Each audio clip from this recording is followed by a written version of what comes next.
thao với thao đã rồi nghĩ mình sẽ thao đã rồi mà anh vậy tới rồi mà không đi kho rồi không bàn thọt một thọt một phần tới thấy câu mùi đấy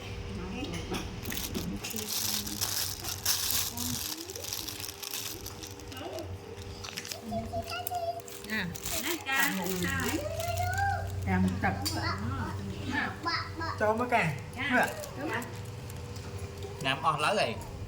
nhiều phí rồi chan nó chan môi mắt cha này cha bên này thì bên này nhà máy bên nào em sợ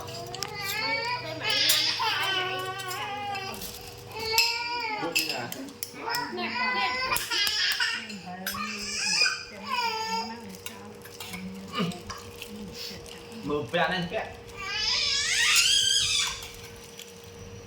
mặc phen rồi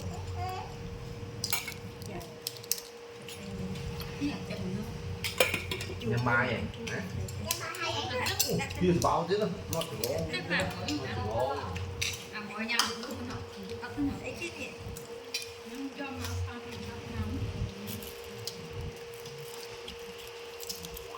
mày small oi à oi ui trong nhà mình cái lời nè không chia ba rồi đặt lấy free